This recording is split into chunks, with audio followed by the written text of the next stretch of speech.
eu sou Flávia Carvalho e nesse vídeo da miastenia graves nós vamos fazer uma revisão de alguns termos que a gente usa na convivência com a miastenia graves e com pessoas que convivem com a miastenia graves.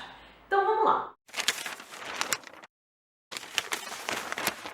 Quando você ouvir uma pessoa falando que ela é do tipo MUSC, o que ela está querendo dizer é que os anticorpos que ela tem atacam uma proteína que existe na placa motora dela, a tirosina quinase. Os anticorpos dessa pessoa estão atacando essa proteína que está na placa motora e não os receptores de acetilcolina. Esse é um tipo de miastenia graves um pouco mais raro e ele é detectado com um exame que se chama anti-MUSC. Por isso essas pessoas costumam dizer: eu sou do tipo MUSC.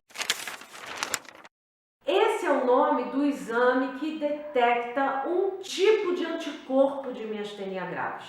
Então, o exame anti-MUSC é um exame que se faz para detectar anticorpos que atacam a tirosina quinase músculo específica, que é uma proteína que tem na placa motora. Por isso, o nome do exame é exame anti-MUSC.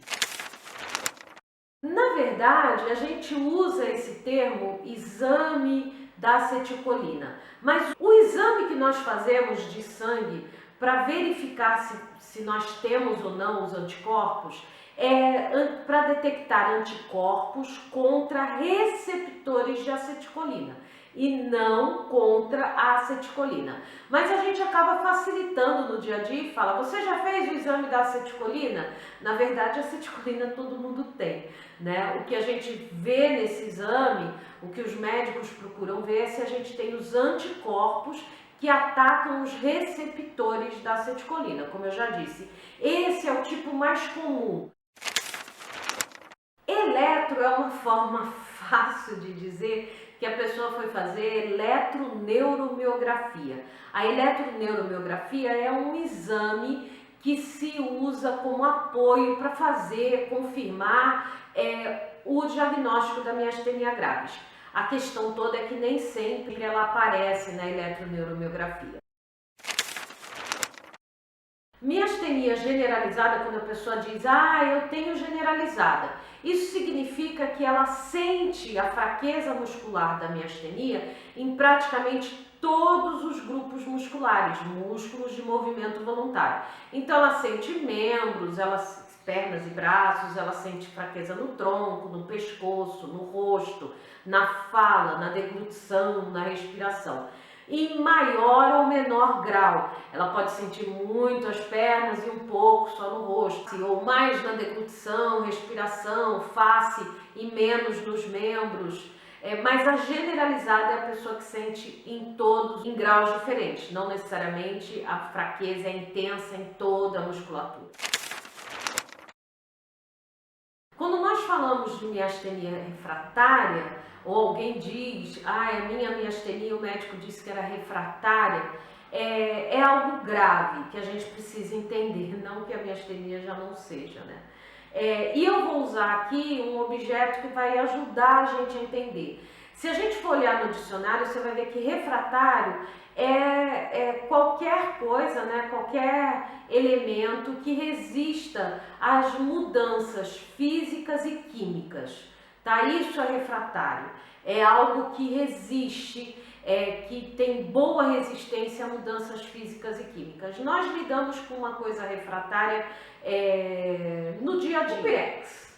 Esse pirex é de vidro refratário. O que significa isso? Eu posso montar uma lasanha aqui, colocar no forno, alta temperatura, mudança física, mudança de temperatura. E eu posso montar um pavê nele e colocar no refrigerador. Ele resiste a baixas temperaturas. Então são mudanças físicas. A miastenia refratária não tem esse sentido de mudança física, mas de mudança química. A pessoa toma a medicação e a miastenia graves dela resiste às mudanças que a medicação vai causar, ou seja, a melhora. Então a pessoa toma a medicação e tem pouquíssimo efeito. A miastenia dela parece que não se altera com as mudanças químicas que a medicação está causando. E isso torna essas pessoas pessoas muito vulneráveis em termos de saúde, porque o tratamento nelas não surte o efeito que se espera. Então ela toma uma série de medicações, ela faz vários procedimentos e parece que não melhora, que não tem avanço, porque a miastenia dela é refratária. Diferente de uma miastenia refratária, a pessoa que tem intolerância, ela toma a medicação e ela tem muito efeito, mas não muito efeito no sentido de bom. O organismo dela se altera muito com aquela química e aí a gente diz que ela não tem muita tolerância. Por exemplo, eu tenho um limite de Mexinon que eu posso tomar, que é o remédio que normalmente nós tomamos, muito baixo. Eu não posso passar muito daquilo porque o meu organismo ele se altera muito com o Mexinon e isso acaba piorando o meu estado de saúde. Algumas pessoas têm intolerância aos imunossupressores ou aos corticoides e isso precisa ser controlado e equilibrado junto com o neurologista. Sim, cansaço e miastenia graves têm um outro significado. E como eu sei disso, é porque eu sei qual é o cansaço tendo miastenia e eu sei qual é o cansaço quando eu não tinha miastenia. E eu não estou falando de idade, eu estou falando de cansaço mesmo. As coisas que cansam uma pessoa que não tem miastenia, cansam a pessoa que tem miastenia. Existem coisas que não cansam uma pessoa que não tem miastenia, mas essas coisas podem cansar uma pessoa com miastenia, como por exemplo, respirar. Alguns colegas cansam de respirar e então tem problemas com esse cansaço no diafragma. O cansaço da miastenia, ele é completamente diferente. Ele é intenso, ele é muito mais pesado e ele é constante. E uma coisa que a miastenia traz é um cansaço generalizado, mesmo quando você está parado, está descansando a sua musculatura, parece que respirar cansa, tá aqui cansa. E eu não estou falando do cansaço da depressão, eu estou falando de um cansaço físico, e que você vai fazer a coisa e o seu corpo, a sua musculatura não responde. Isso é estranho. E além disso, existe um cansaço que é o cansaço de estar cansado. Ter miastenia cansa. Ter miastenia significa estar cansado, cansar muito rápido, né? Porque você tem fraqueza muscular. Mas além disso, para além disso, cansa esse cansaço, cansa. E aí a gente precisa entender que há uma diferença.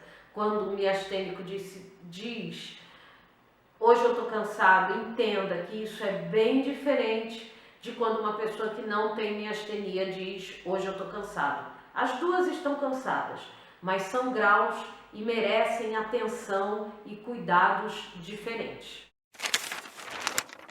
Bom, obrigado por você ter assistido até aqui.